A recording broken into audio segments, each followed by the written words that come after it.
Hi, I'm Kasha Duhlman and this is Jason Thomas. And in this video, we're going to show you how to set up a bucket trap to monitor the movement of insects, such as aphids.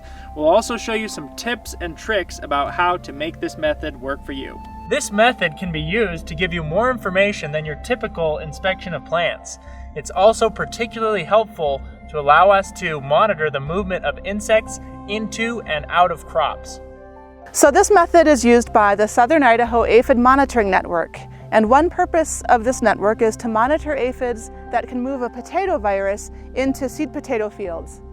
The method can also be used to monitor for other crop pests and beneficial insects.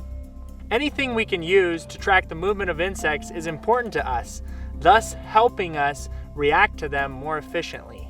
Using traps like these, we can monitor when insect flights occur. The flying insects are attracted to the buckets and they land in the buckets where they're trapped by the water. The tools you will need to monitor insects in this way will depend on your situation and how often you are able to check these traps. First, you will need a bucket. At the University of Idaho, we typically use a yellow 2.5-gallon bucket. The yellow color seems to attract many flying insects, and it has the added benefit of making the bucket easy to see and not as likely to get hit by a tractor or other equipment. The first thing you want to do is find a level piece of ground near the area where you want to monitor. Ideally, place the bucket in an area with bare ground and as weed-free as possible, like this field edge. Fill the bucket to just below the brim with water. After filling the bucket with water, add crystals of copper sulfate to prevent mold and bacteria from growing in the water. These blue-colored crystals can be purchased at most hardware or gardening supply stores. You only need about 5 to 10 crystals per 2.5-gallon bucket.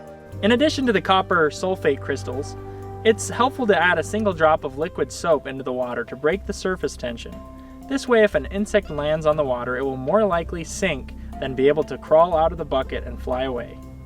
By checking the trap on a regular basis at least once per week, but more often if possible, you can learn what kinds of insects are flying into the area you are tracking. When you see insects in the bucket, you'll need a way to remove them for analysis. Next, we'll describe 2 different methods you can use. To remove insects, we want to be gentle with them, so they are intact for identification purposes. One method to collect the insects from the bucket is to use a sieve. This approach is useful if you're not confident in your ability to distinguish your insect of interest from all the others. First, if you can, remove any insects that are obviously not of interest. Then place a piece of mesh over a sieve.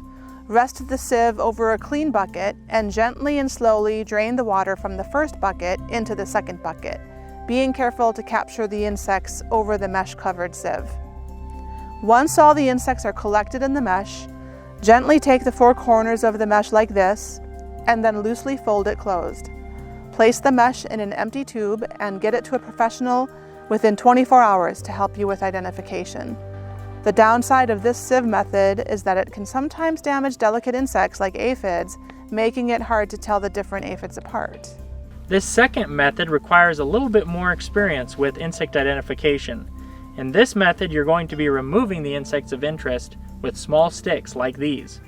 For the insects you want to keep, use the stick to gently select them and put them in a small vial filled with a 70 to 80% ethanol solution. To reach any insect that has fallen to the bottom of the bucket, slowly and carefully drain most of the water from the bucket, trying hard to avoid pouring out the remaining insects. This will allow you to more easily retrieve any insects that have fallen to the bottom. Once you have them in an alcohol solution, you can keep them there until you have time to identify them or get them to an expert who can. And remember, each time you check the traps, to refill the water to the brim or just below it to maximize the number of insects that get trapped.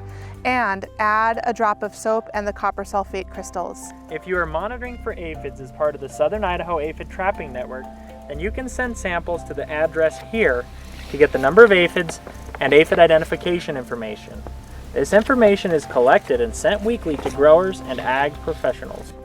You can also have your sample tested with molecular tools that can detect specific insects or microbes that can attack plants. For this type of information, you can send your sample to the University of Idaho Plant Diagnostic Lab. We hope this video will be helpful for you to monitor the movement of insects into different crops. If you'd like more information, visit the University of Idaho Extension website or the Insect Hunter YouTube channel for more information on trapping and monitoring insects. You can find links to those in the description of the video.